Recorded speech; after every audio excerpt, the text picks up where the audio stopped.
Appreciate it. Let me get my screen share up here and get this thing started.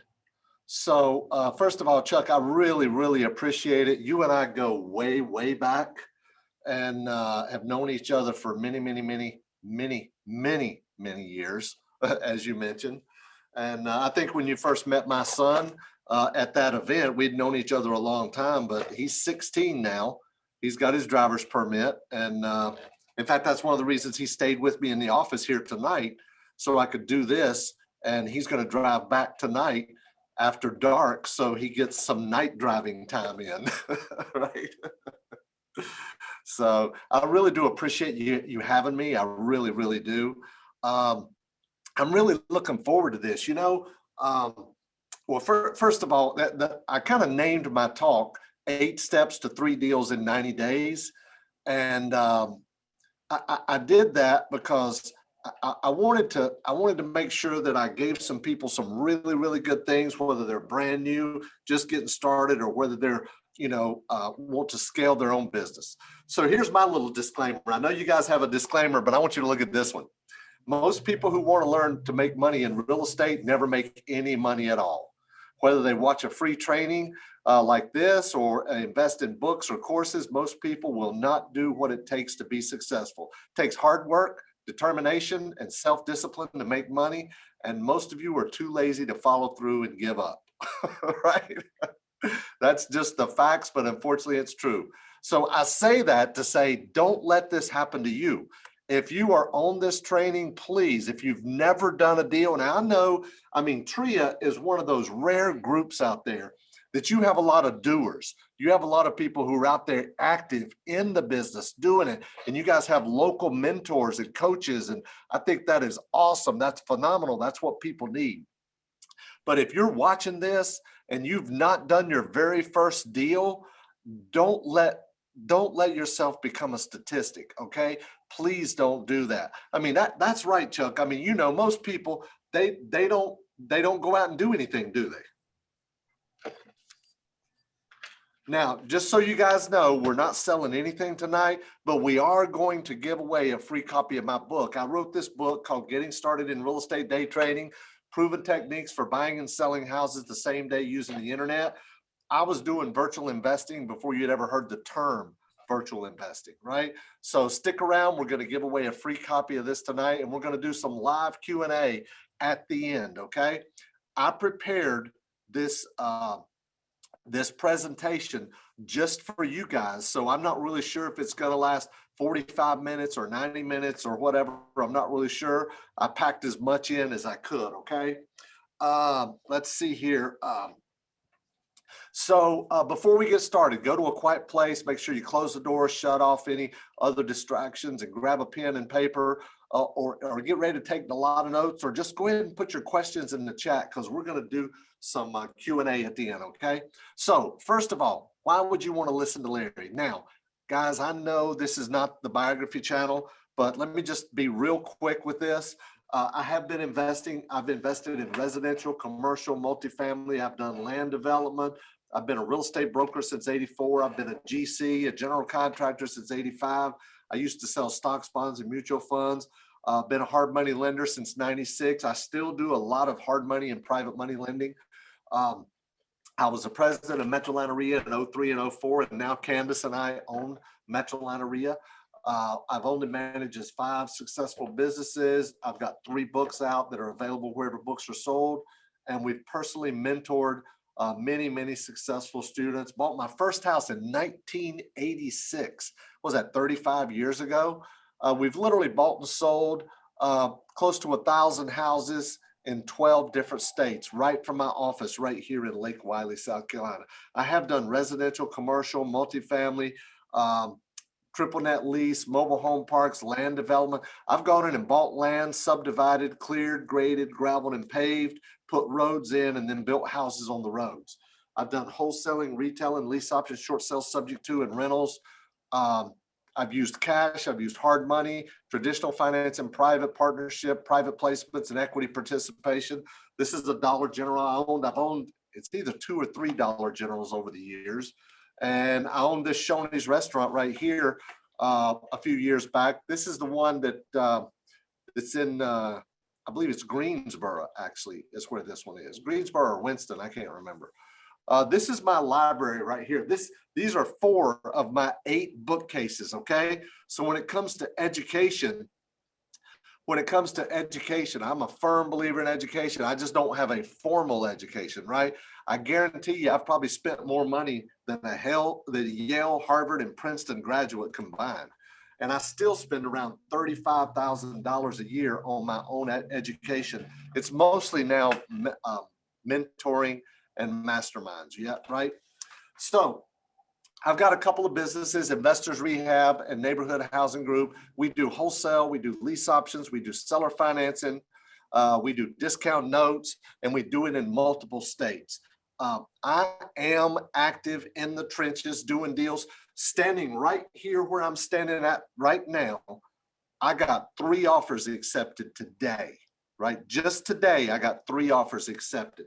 I'm on the phone pretty much all day long. That's all I do. We buy and sell probably 7 to 12 deals a month, and I'm the only acquisition person, right? I'm the only acquisition person. I love doing it. I love negotiating deals.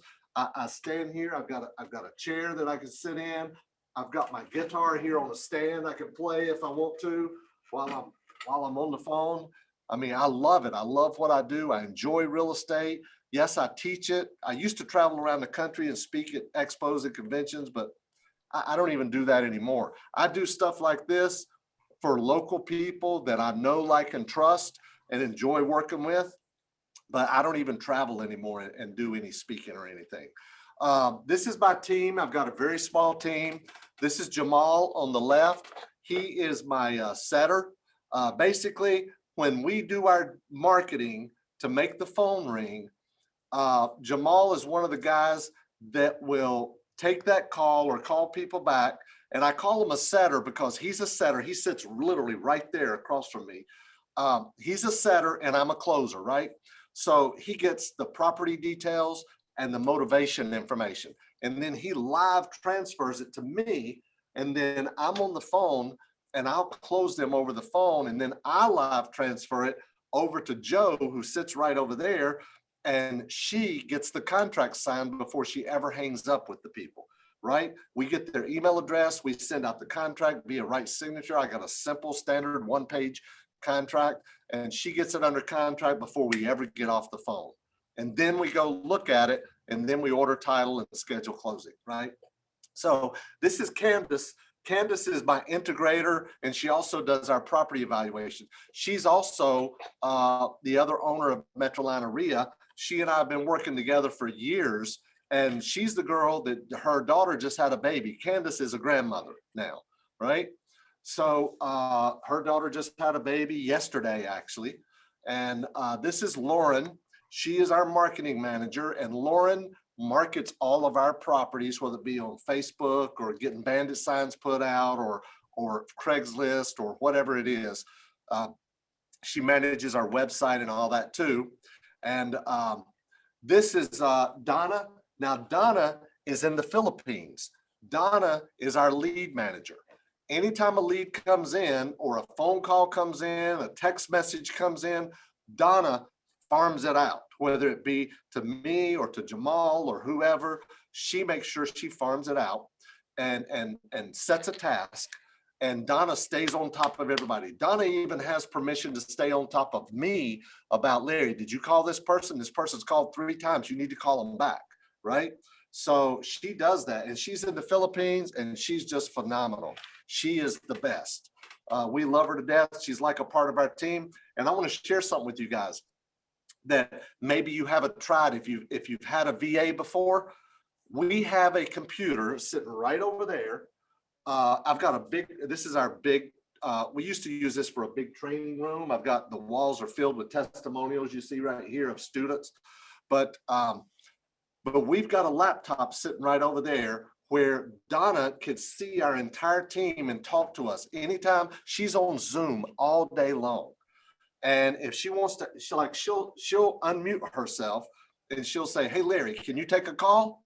And if I'm not on the phone, You know, I'll say, yeah, Donna, I could take a call. Sure, transfer it to me. She'll chat me the link in Podio, and then she'll transfer the call to me.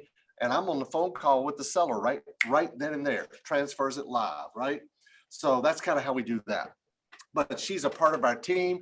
It's just like she's in the office. I can walk up to the computer anytime during the day. Hey, Donna, what's going on? Hey, I want to ask you a question, right? So that's really, really cool. If you guys have any VAs or you want to get a VA, I would suggest have them on Zoom all day long. It's very well worth it, and they feel like a part of your team. Donna's been with us longer than anybody that does what she does. This is Lorraine. Lorraine does our dispositions, okay? Lorraine sells every single house that we have, right? Every single house that we have. So she's really, really good at what she does. And Lorraine is actually a great grandmother, right? So, but she's very, very good at what she does. And she sells all of our properties. This is Joe. I mentioned Joe to you earlier. Joe is our closing manager. When I get somebody on the phone and I make them an offer and they agree to it, or maybe I call them back after they have to talk to the spouse or whatever.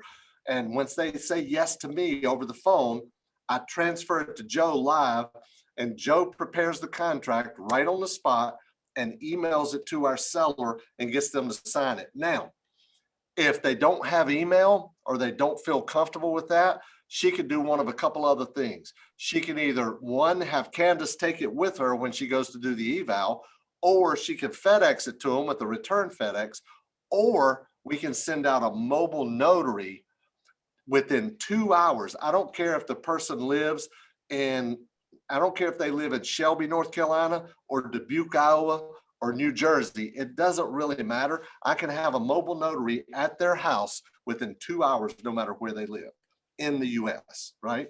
So, so we do that as well, all right?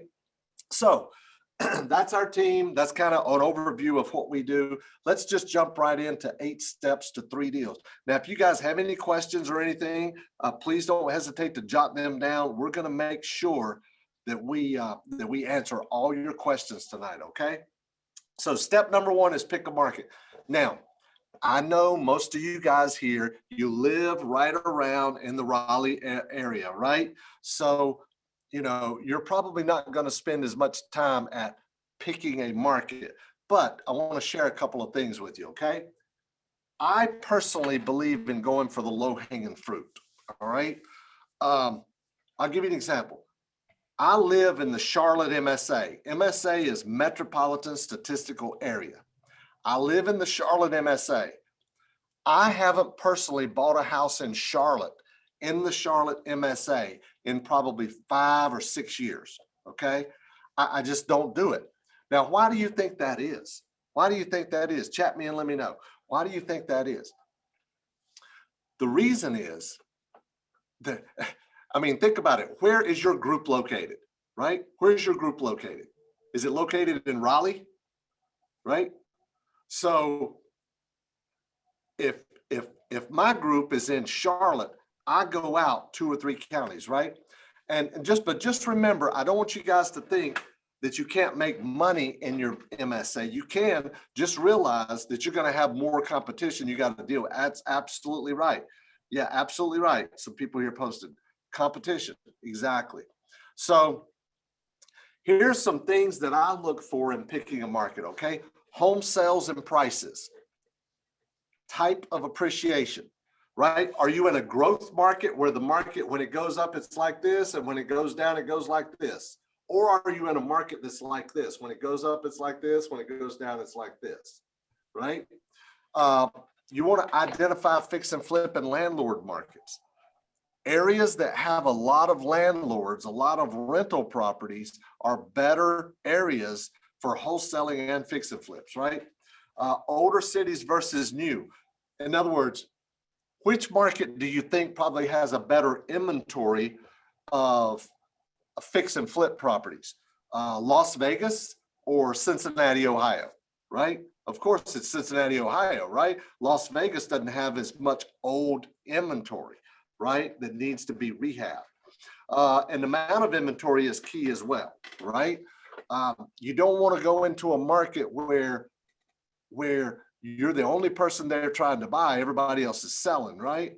uh, like Detroit, Michigan in 2008, right? But you also don't want to go in a market where everybody is trying to buy and there's no inventory, right? So you want to know the amount of non-owner occupied transactions. Write that down. Non-owner occupied transactions. Those are the kind of transactions you're looking for, because those are great markets for you to be able to buy, whether it's wholesale or keep as rentals or fix and flips. Unemployment stats are important, right? Unemployment stats are important.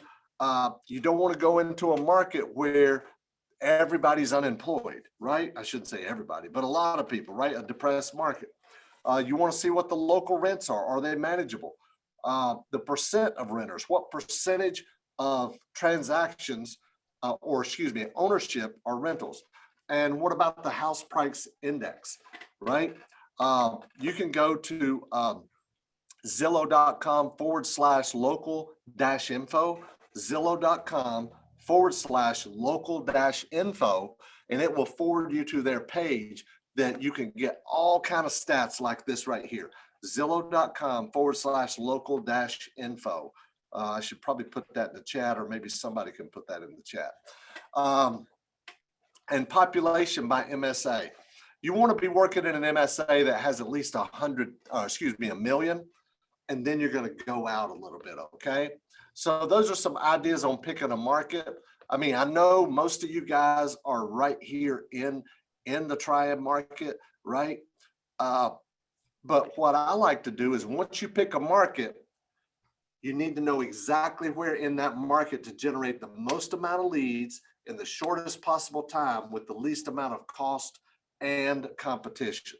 In other words, what I do, if this is the Charlotte MSA, I go out not one, but 2 or 3 counties out, right? I get rid of the competition. I can buy cheaper houses, and there's more people out there wanting to sell. It's not as hot of a market.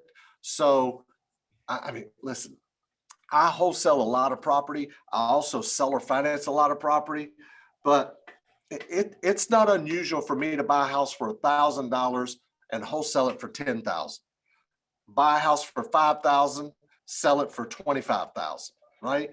And I know some of you may be thinking, oh my gosh, I'd love to find a $5,000 house, but they're out there. They're just not going to be in the major MSA, right? In the major MSA.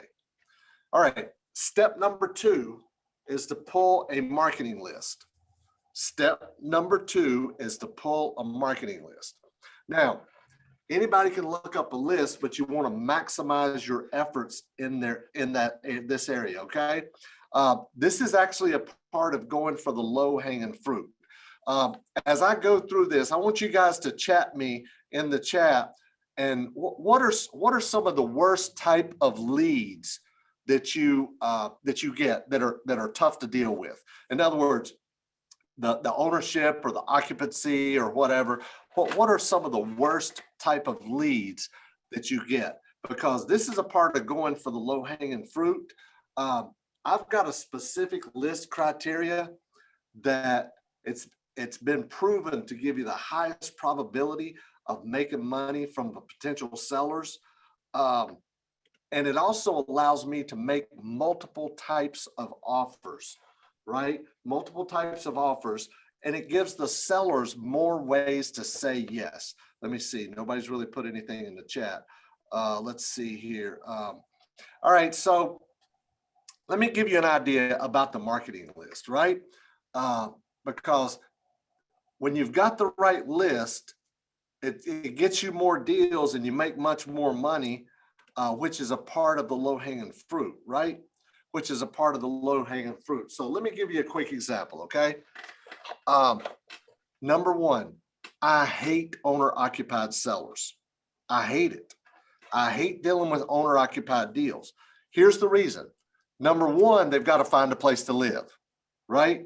Number 2, I can't show the house, or I can't do what I want to with the house if they're living in it and they're not moving out until closing day. Now, that's okay if you're going to do a fix and flip, right? If you're going to do a fix and flip, that's fine. And I'm sure there's people on here that do fix and flips. That's okay. But even still, I have more owner occupied deals that die on the vine because the seller either couldn't find somewhere to live or they couldn't buy another place for the amount of money I was selling their house after they pay off their mortgage or whatever, if there is one, which is going to be the next category I'm going to talk about for you. But owner occupied is tough. The second category is the price range. I personally love the cheap houses. I mean, think about this. A lot of people, especially your fix and flip guys, they're going after 150, 200, 250, 300, $350,000 properties, right? My criteria is I look for everything that has a value of 100,000 and lower, right? 100,000 and lower. Okay. That's what I look for. I love that market. I love that price range. It's not unusual for me to buy houses for $1,000, $5,000, $10,000, $20,000, $30,000 all day long. In fact, the vast majority of our properties, if we're wholesaling them for $25,000, $35,000, $45,000. I learned a long, long time ago that I can sell many more houses to the same people if I sell cheaper houses, right? Let me show you what I'm talking about here. I'm going to show you an example, okay? Look at this. Let's take a look at the difference between a $20,000 house versus a $60,000 house, okay? I've got a cash buyer on my list that has $60,000, right? Now, I could go out and pick up a property for 50, and I could day trade it to them or assign it to them, wholesale it to them, whatever you want to call it. I could sell it to them for 60, right? I make $10,000, right? But guess what? My cash buyer has no money left, right? Now they're broke. But check this out. What if I bought a $10,000 house and I sold it to them for $20,000? Now I made $10,000 profit, and guess what? My cash buyer has $40,000 left. Now what do? I go do it again, right? Now they have $20,000 left. Now I go do it again, and they have zero left. At the end of the day, I have half the money if I sold them three $20,000 houses. And you might think, oh, well, they're not going to buy three houses. But a lot of my buyers, they not only buy three houses, they buy 10, 20, 30 houses from me, right? So I want you to just think about this and think about how it's the same money. It's $60,000, right? $60,000. But if I sold them a house I bought for 50, I made 10. If I sold them three houses I bought for 10, I made 30. I got half the money at the end of the day, right? Is this pretty cool or what? Do you guys like that idea? You like that theory? It may not be glamorous, right? It may not be the big, nice fix and flip, but let me tell you something. There's bucks in the yucks, as Alan Thompson used to say, right? Alan Thompson used to say that years ago, and he was the founder of Metrolina RIA back 20 years ago. He would say there's bucks in the yucks, right? I never forgot that, never forgot that. So at the end, you've got half the money by selling three $20,000 houses instead of one $60,000 houses, right? Now, let's talk more about the list, all right? I only marketing for free and clear houses at properties gives the seller more ways to say yes to your offer, right? Which gets you more deals and makes you more money. Also, when you're only marketing for non-owner occupied properties, it allows you to close faster and it gives you more ways to do these deals. Let me kind of explain what I'm talking about here, okay? Here's my marketing list right here. This is very simple. Under 100,000, free and clear, non-owner occupied, and 3 counties out. not in the MSA, but 2 and 3 and 4 counties out, okay? That's my whole list right there. I've just spilled the beans on everything I do, right? Free and clear, non-owner occupied, under 100,000. That's it. That's it. And our phone rings about 150 to 250 times a week, okay? I mail out about 30,000 postcards a week or a month, about 30,000 postcards a month. I break it down into 4 weeks, okay? So, and Donna answers the phone, Jamal answers the phone, and we, they tee them up for me and I make the offers, right? So let me tell you what this does. First of all, with free and clear properties, when I've got a seller on the phone, and they're stuck on their price, if they're stuck on their price, I always pitch a terms deal, okay? I always pitch a terms deal. For example, I had a guy today, he owned well, this was kind of a commercial property. I don't really know even how we got this. Maybe he called in from our website or something because we get leads that way as well. But he had like an old theater building and another commercial building, and he was using it for storage, but he was stuck on 300,000. So I said, look, I'll give you the 300,000. However, I can't pay you cash at that price, right? I need to either be at 100,000 cash, or I'll pay you the 100,000 or the 300,000, but I need to be able to buy it on terms, right? I'll pay you your price, right? I'll give you 5% interest. We'll amortize it for 30 years and we'll do a 15-year balloon, right? And I said, and before you respond, because I know exactly what you're getting ready to say, I said, most of the people who sell me houses like this are already in their 70s and 80s, and they do it because if God forbid something were to happen to them, they want their heirs to be able to receive mailbox money, not a property that they got to deal with tenants, trash, termites, and toilets. So if God forbid something were to happen to you, and this guy was 87 years old, if something were to happen to you, your heirs would keep receiving that money every single month, just like clockwork. And you can rest assured knowing they're not going to have to deal with the property. And I will tell you this, I don't know what's going to happen, but I do know this. I've been doing this 35 years and I've never had one of them go bad. I'm not telling you it's not going to happen tomorrow because none of us know what tomorrow brings. But I will tell you this, I've been doing this 35 years and I've never had one of them go bad, right? So of the 7 to 12 deals I do a month, about 2 or 3 of them are terms deals. So let me give you another option. Like this particular guy, I would have given him either 100,000 cash, or I would have given him 200,000 with maybe 50 down and the balance in 5 years, no interest, no payments. Or I would do 300 and do it long-term, stretch it out. The payment on that deal was about $1,600 a month.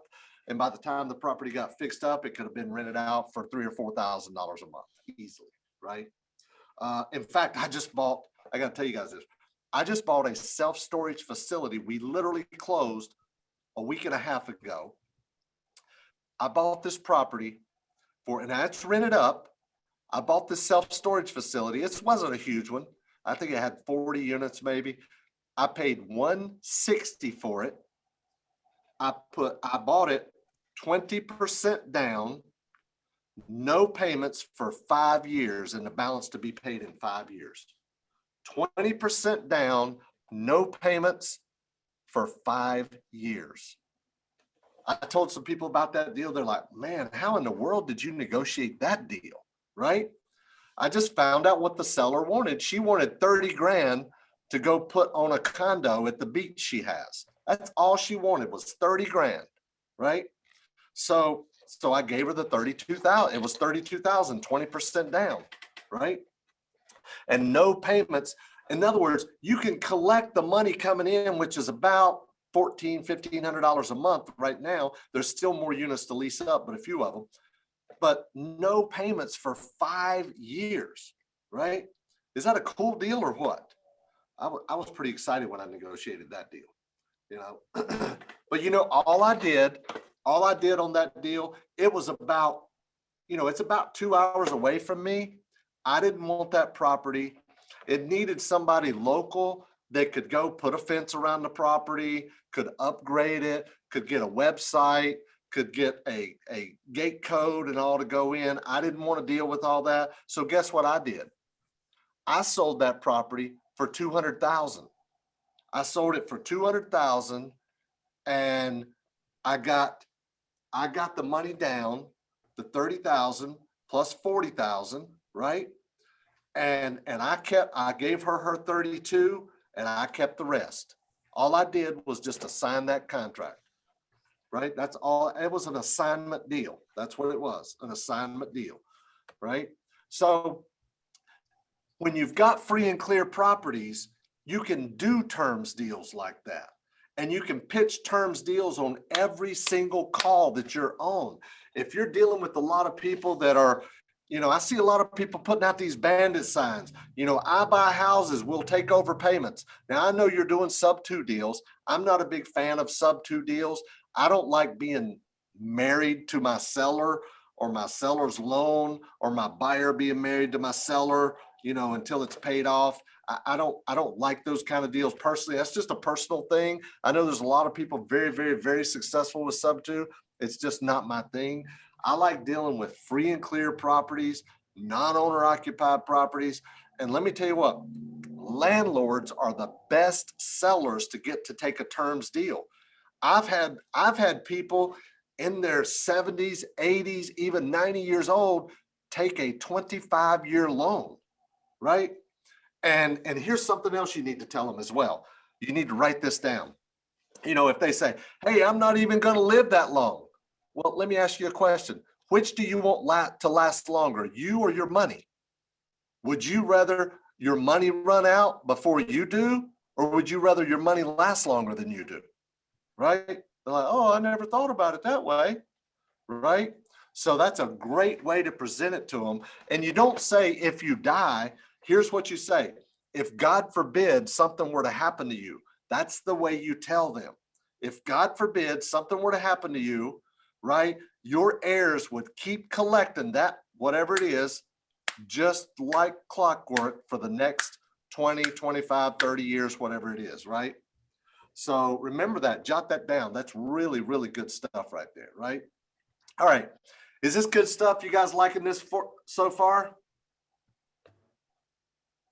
Awesome. I see a couple of heads nodding. Good, good, good.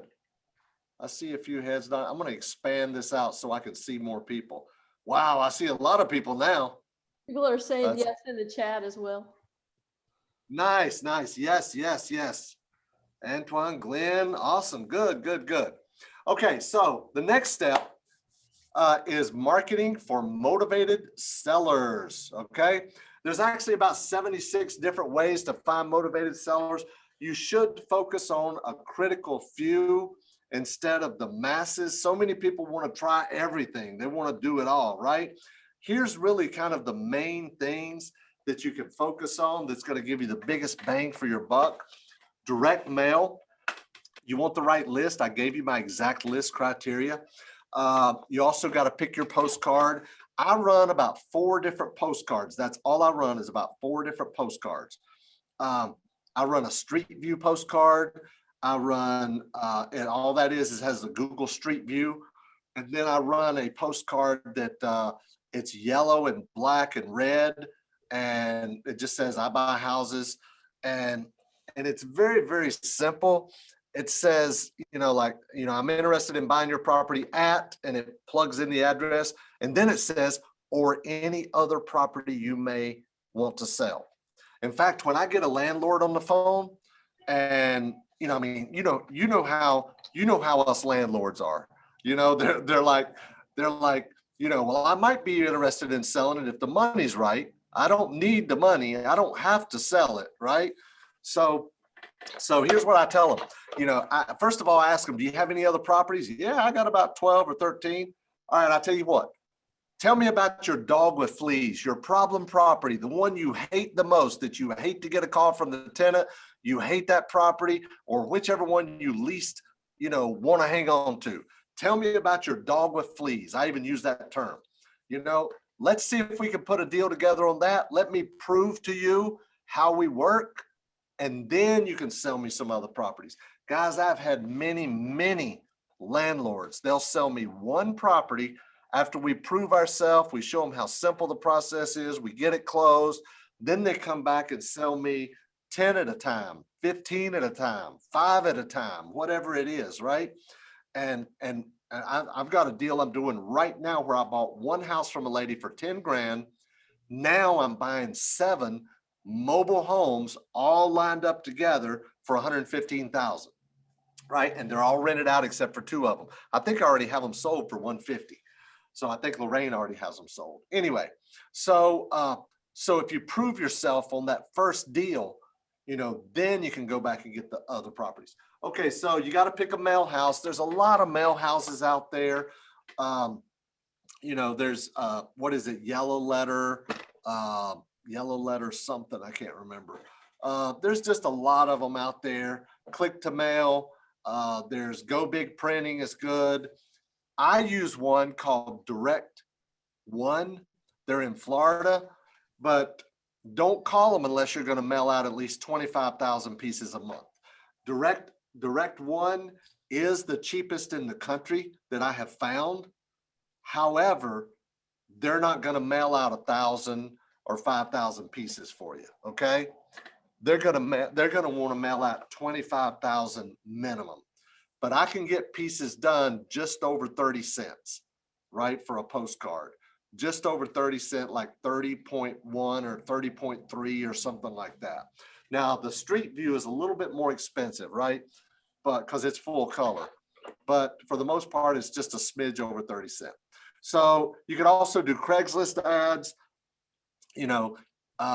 You could troll for Craigslist for properties, and you can also post your own that you're looking to buy properties. That's not as profitable as, say, direct mail or cold calling or RVM or SMS. RVM is ringless voicemail, where you skip trace your list, and then you use a service like Call Tools. Or maybe it's Call Loop. I think it's both of them. There's 2 different ones, Call Loop and Call Tools. And you can do ringless voicemail where the person's phone never rings, but the call goes right into their voicemail, right? And you just have a generic voicemail message. It's better if you use a female voice. Candace does our female voice, right? When you're sending out SMS, we use the name Alex. It could be a guy or a girl. When we're sending out SMS marketing, there's a lot of legalities, especially with SMS marketing. So make sure you're using a service that is compliant with all of the legalities of sending out SMS messaging. I use Lead Sherpa. LeadSherpa.com is the one that I use, and they're compliant on what they do. You can also do door knocking or driving for dollars. There's an app you can get called Deal Machine, which, if you're driving for dollars and you see a vacant house, you just stop and take a picture of it. You can look up and see who owns it right there. You can also send out direct mail right from your phone through the app, right? Anytime I'm out riding around, if I see a property, I just take a picture of it, put the address down, start sending out the postcard, right? Just keep it simple. You can also skip trace them and call them right there from your phone. It will skip trace them as well for you. So let's look here at the ones you will focus on will depend on your own available time and your available budget. What I mean by that is, if you've got more money than you have time, then you're going to do something like direct mail.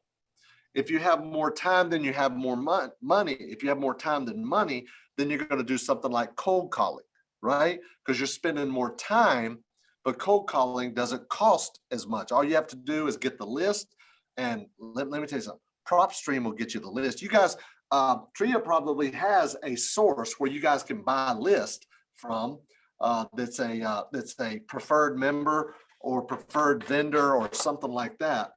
But if not, I just use Oh, PropStream. that's what we need. So y'all need to send us some suggestions for that. Okay, here's what you do. Here's what you guys need to do is you guys need to get a special affiliation with PropStream, and PropStream will pay you a couple of dollars for the members, for each member that signs up, and give them a special discount, right? So just reach out to PropStream. They'll do that. PropStream is, I can't remember how much it is per month, but you can download 10,000 records every month for no additional charge. 10,000 records. That's what I use, right? $99 a month. You're absolutely right. You're absolutely right, Lakita. Step 4, qualifying and making offers. You got to learn a script, okay? When you're qualifying, you got to learn a script. You got to learn how to separate the suspects from the prospects, okay? Let me give you a few examples, all right? I get a seller that's owner occupied. Occasionally that happens, right? I get a seller that's owner occupied. Here's the first thing, one of the first things I have my guys ask them, right, is, so let me ask you a question. How soon are you planning on moving? Right? If they say something like, well, it depends on what you say, right? I know that they're just fishing. They're just curious. They just want to know. So here's what I say to them. I say, look, let me save you some time, okay? Because I don't want to waste your time. I never talk about wasting my time. My goal is not to waste my time, but I don't talk about my time because anytime somebody tells me, look, I don't want to waste my time, I get offended. I won't do business with that person, right? So I say, look, I don't want to waste your time. So let me share something with you. The only reason in the world somebody like you would want to sell a house to somebody like me is if you're looking for a quick cash sale as is, and you're willing to take a discount to do it, right? Otherwise, you might as well get it in tip-top shape, list it with a realtor, wait on the right retail buyer to come along, and then hope the house appraises and passes inspection, and then you can close. And after you pay the commissions and some closing costs, you're going to make a little bit more money. Notice how I made it sound bad, even the other option, right? So, so I go through that and I tell them that. Or if they tell me, look, my house is in tip-top shape, it doesn't need any work, it's a 9 out of 10, and doesn't really need any work. I'm in a great neighborhood where it's a hot market. I'll say, well, why would you want to sell your house to me at a discount? Well, I don't really want to sell my house at a discount. Well, it looks like to me the best thing you could probably do is just list it with a realtor and wait on the right retail buyer to come along. I'm really sorry I couldn't help you, but I do wish you the best. Right? And then I'll just put it in a follow-up campaign where they get a text every month, seeing if they still have it and want to sell it, right? So you want to separate your suspects from your prospects, okay? And that's some of the things about answering questions that they don't ask. Quick qualifying, does it need any repairs? Well, no, it's in tip-top shape and you live there, right? Are you in a hurry? So how soon are you thinking about moving, right? And what is their motivation, right? And I just mentioned some ways to ask them if they'll take a discount. I've got literally a 1-call close script. My guys go through, and at the beginning of the script, what they say is something like, hey, I just want to let you know I'm reading from a list of questions so I don't miss anything. If it sounds like I'm reading from a script, okay? And that's great, especially if you're starting out or if you're hiring a VA, because Donna does this too. My VA in the Philippines, she'll get people on the phone, right? And I always, when they transfer them to me or I call them back, I always say, hey, how did Donna treat you? How did Jamal treat you? Oh, great. Yeah. They're awesome. They're awesome. I even got a kid, if you follow me on Facebook or if we're Facebook friends, I know I'm Facebook friends with a lot of people here. I posted yesterday, my son Noah has a friend named Jesse. And Jesse is 17. I was thinking he was 16. I didn't realize he had a birthday, but he's 17 years old. And I just posted, he's been doing setting for me, an acquisition manager in trading, for about 6 months. Well, yeah, maybe about 6 months, just kind of part-time. He'll do it a few hours a week. He's already had several closings. And I posted about him yesterday because now that school's out, he's been coming in here into the office a few hours a day the last few days. So one call phone scripts, closing one-liners. You need to come up with some closing one-liners to help you close the deal. I mean, what are you going to do if you don't sell? Really, how's that going to affect, blah, blah, blah, what the motivation was, right? Handling objections. Well, let me think about it. Well, what is it exactly you want to think about? Is it the price? Is it the time frame? Is it about the tenants? Is it about whether or not you want to let your brother-in-law buy the house or whatever it was I said? Right. And post-closing scripting and renegotiating and follow-up, right? Step number 5 is analyzing and valuation. Anybody can make a lowball offer, right, guys? Anybody can make a lowball offer. What I mentioned earlier was multiple ways that you can make those offers to analyze deals. I don't even really care what the price is if I'm doing a terms deal. I don't really even care as long as the terms are correct. The price is irrelevant. It doesn't really matter as long as the terms work, right? Gives you multiple ways to buy a property, which gives you multiple ways to make money. You can buy all cash, you can buy a little down and the balance in 5 years. You can buy at a little higher price, or you can pay full retail if they will finance it. And here's the key. If you're buying from a landlord, okay, and they say, oh, this house will rent or is rented for, let's say, $600. You need your payment to that landlord to be at about 50% of what the rents are, okay, for you to be able to sell that property. If you're gonna keep it, that's great. It's not a big deal. If you're gonna sell it or wholesale it, then you need it to be at about 50%, right? So by the time they collect taxes, insurance, and all that, they're still gonna make a little bit of money. It's not gonna be a lot, but they're still gonna make a little bit of money, right? So it gives you multiple ways to be able to make offers, right? How to find comps when there aren't any, even like rent comps. You can look on Craigslist at other properties for rent to find rent comps. And I use another little app. I use another little app called Land Glide. Land Glide.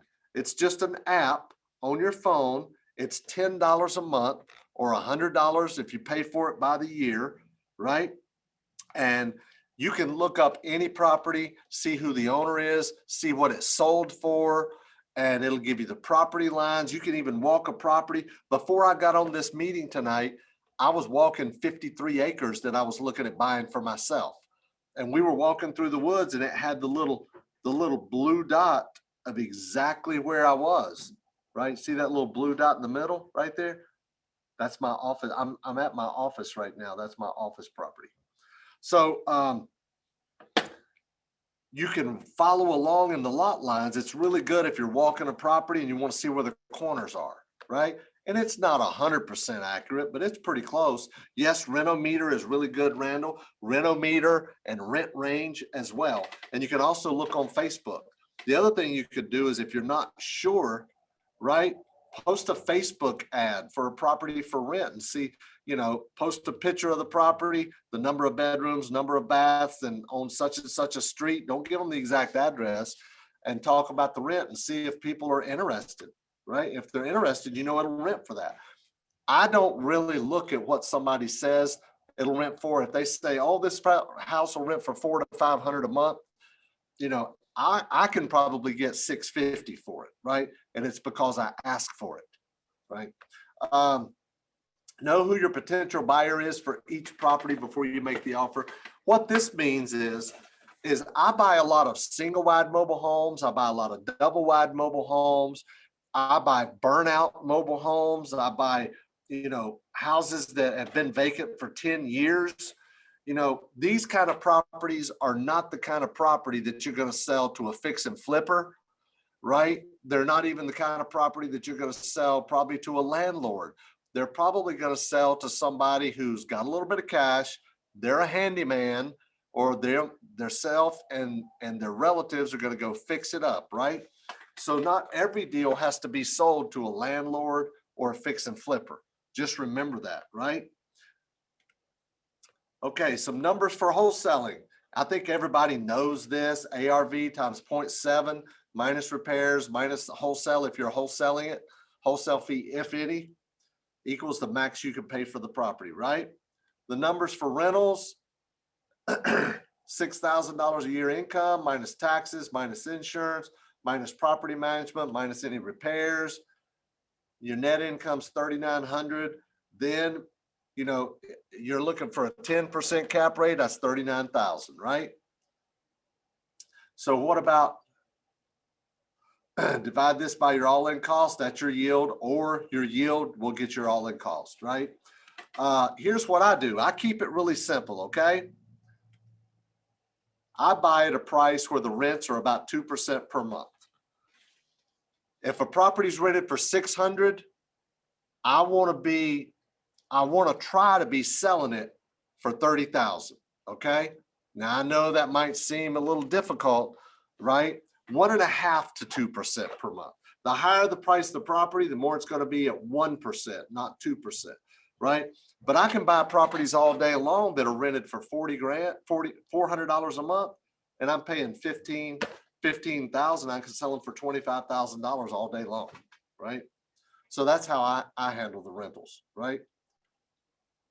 So you can sell them at 1 to 1.5% rents. Okay, here's some examples. Rents are 300, it's $15,000 price. 500, 25,000. $1,000 rent, $50,000. I don't know if that, I don't know how you guys do it. And maybe you're thinking this might be a little bit difficult, but these are the exact numbers that we buy and sell rental properties for. I mean, I just tell landlords on the phone because most of the people that I work with, most of the landlords, they haven't bought a property in 20 years. They're selling. And I just say, look, rental properties right now, they're selling where rents are about 1.5% to 2% per month.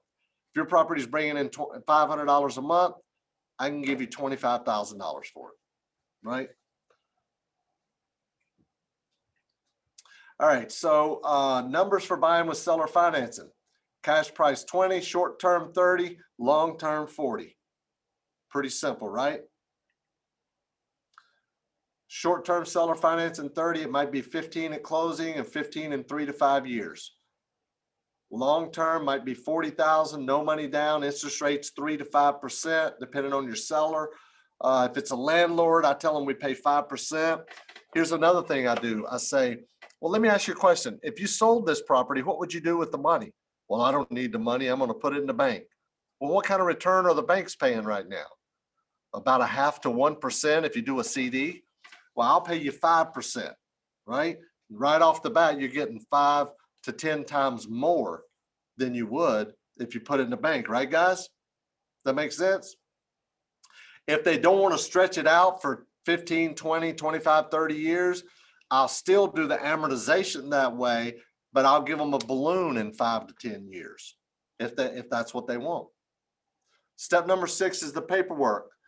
Now this is the way I say it.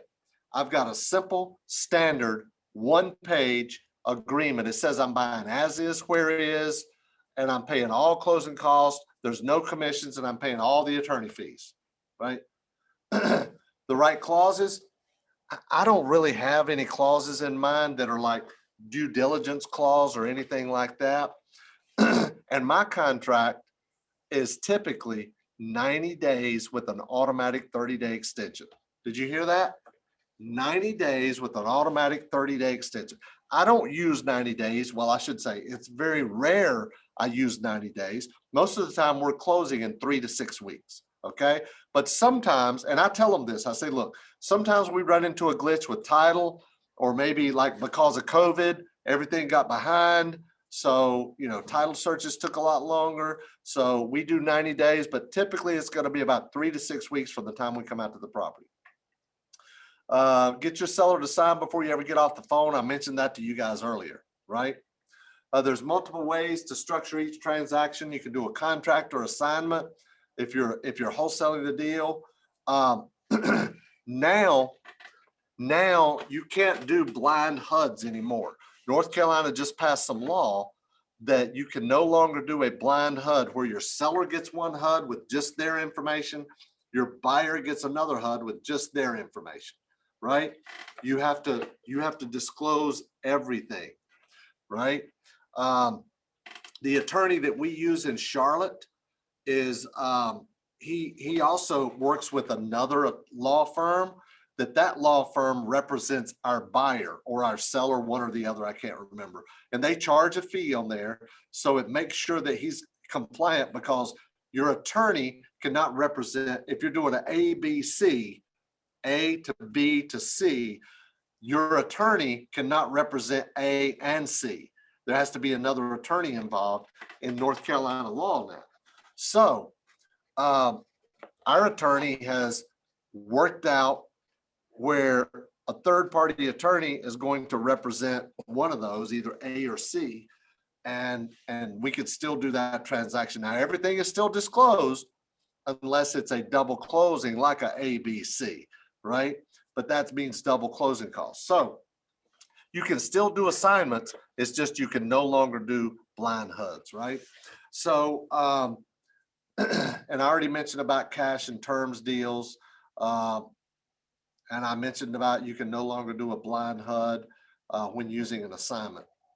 So there's many, many different ways to get them to sign. They can go in person. They can get a digital signature. Mobile notary can go to their house, snail mail, or overnight.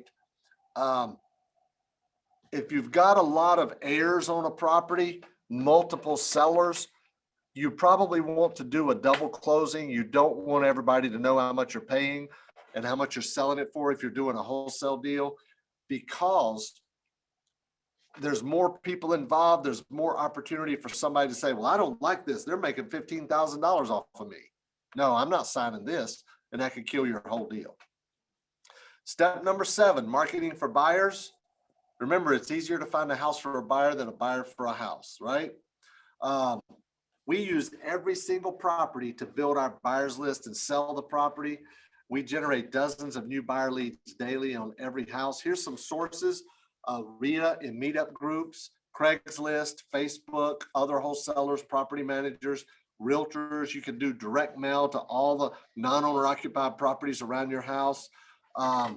You can do RIA social sites like Connected Investor, many, many more.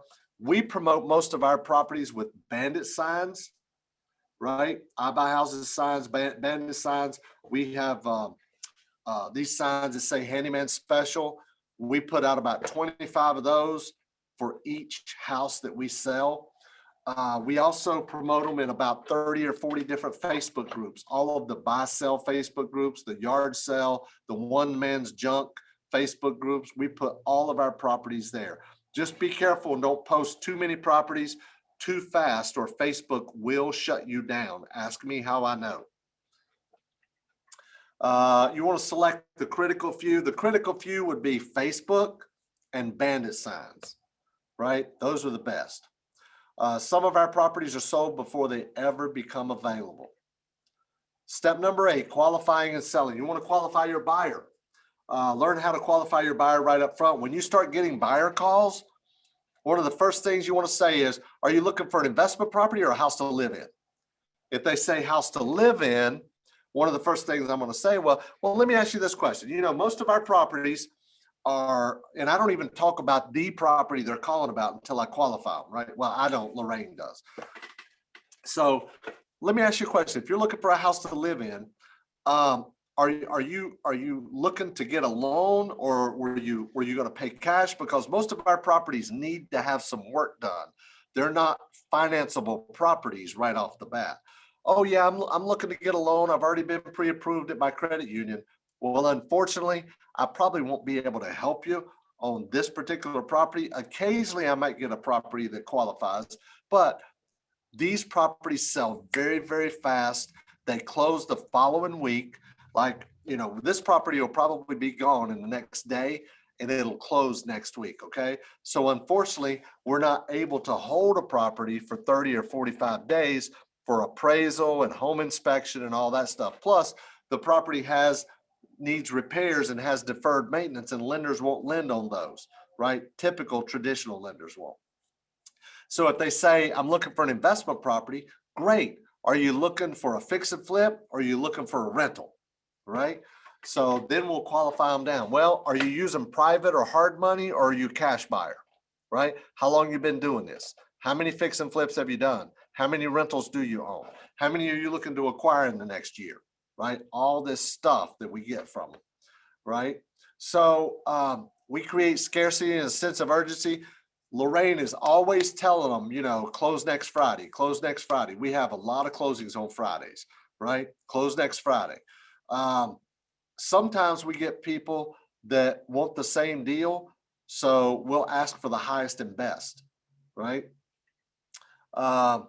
You send your contractor an assignment to the attorney, clear the title, schedule the closing, give the closing agent a limited POA. We never attend the closings ourselves. Handle problems and close. Here's a bonus step, number 9, set goals and stay motivated. This can be the absolute most important part. Set specific times to work on your real estate investing business. Specific times. You want to get around like-minded people, stay away from naysayers, share your give up goals, right? Give up goals like I'm giving up smoking, I'm giving up drinking, and, you know, share those with friends and family only, and share your go up goals with like-minded people, right? You don't want to tell negative naysayers that, hey, I'm getting into real estate, right? You know, they're just going to pull you down. And hang around people smarter than you, right? That's why you want to be a member of a group like TRIA, right? If you're not a member and you're watching this, you need to join, right? You need to pay for 2 or 3 or 4 or 5 years, you know, so you don't miss anything, because there's tremendous amount of benefits in a group like this, right? You need a scorecard. What's a scorecard? Like how many direct mail pieces am I mailing out? How many cold calls am I going to make a day? Right? How many leads do I want to get a week? Right? How many offers do I want to make? How many deals do I want? Right? That's a scorecard. It's just a way for you to keep score, right? And the scorecard will ensure that your activity actually leads to productivity. So here's a recap of them right here. The recap of your 9 steps. And we're giving away a free copy of the book. Do you want to chat them the link? Chat them the link to be able to. Right now, this link, if y'all will just click on it, it'll take you to a landing page on the TRIA site. You click through a couple things, click submit order. It'll show 0, and that'll take you to the book. Nice. So it's time for Stump Larry. Let's hear some questions. What y'all got? Let's put them in the chat and we'll read them up for you. Let's see, I'm looking back to see if there's any. Is rent option the same thing as sub 2? No. Rent option, no. Rent with option to buy, that's like a lease option, okay?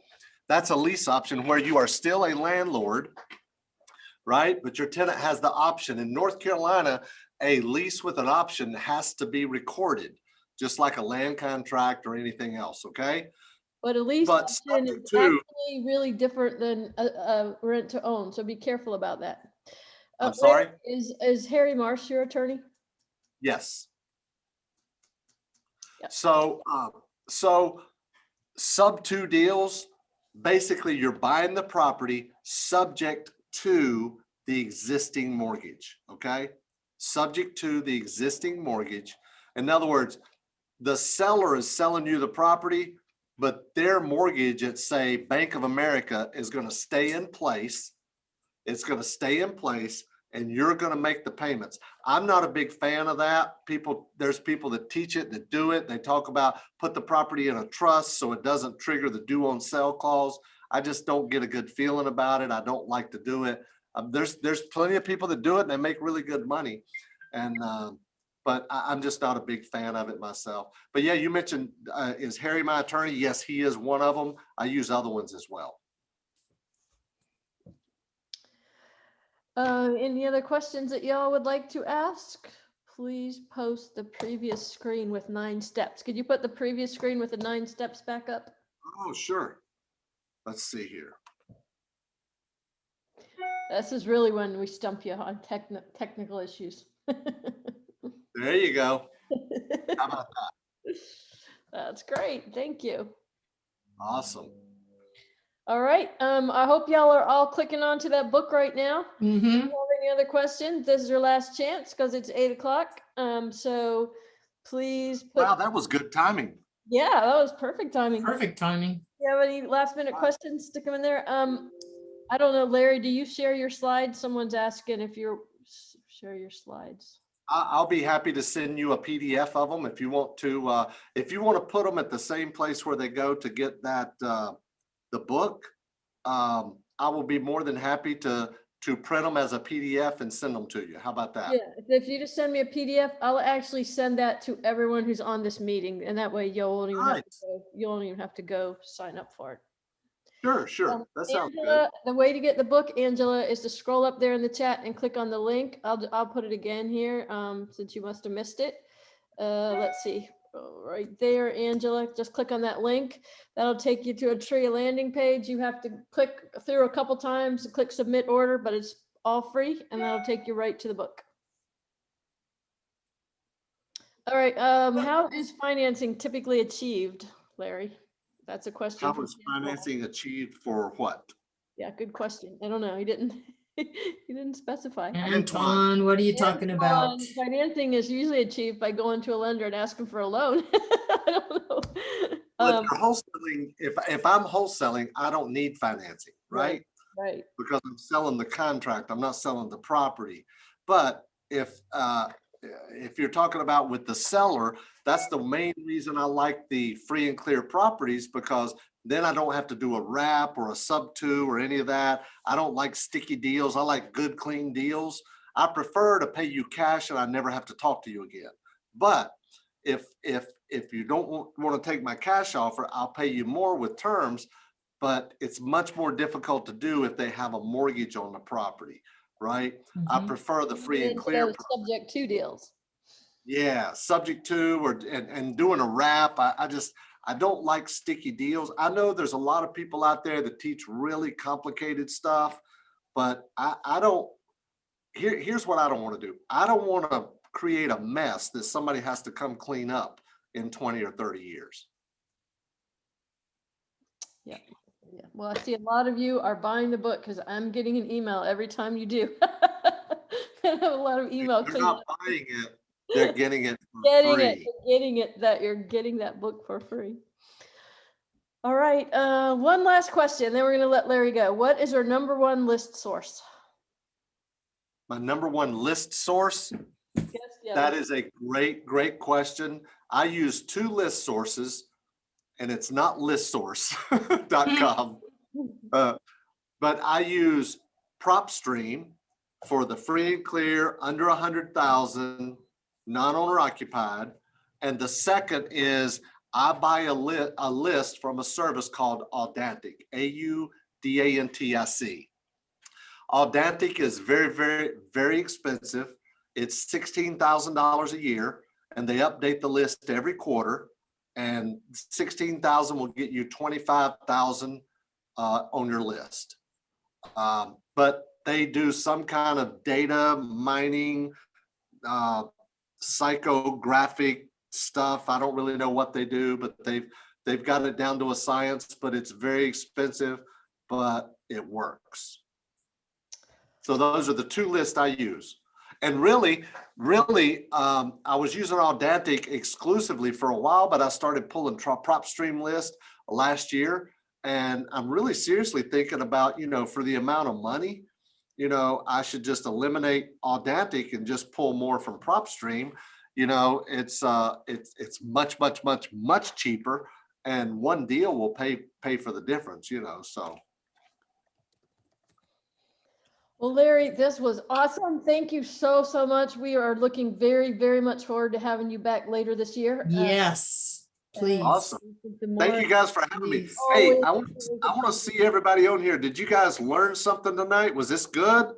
Give me a shout out. Let me see. Was it good? Put it in the chat, y'all. Yeah, they're saying thank you. Awesome. Yes. Awesome. Awesome. Yes. Great. I can't Thank you. download the book. It was awesome. Very good. Very good. Awesome. Yes. Great. Thank you. Yes. Great. Thank you. Thanks. Thank you. Thank you, Larry. Woo. Awesome. Props. Thank you, thank you, thank you. Everyone, Larry will send us the PDF of the slides. We're going to just send the greatest of all time. Larry had that one. We will send, as soon as we get that PDF, we're just going to send an email to everyone who is on this call tonight, and you will have those slides if you want to go back and review them. Nice. That's great. All right. Thank you so much. Thank you, everyone. Have a great Thanks, everybody. Stay safe. Thank you, guys. Bye-bye.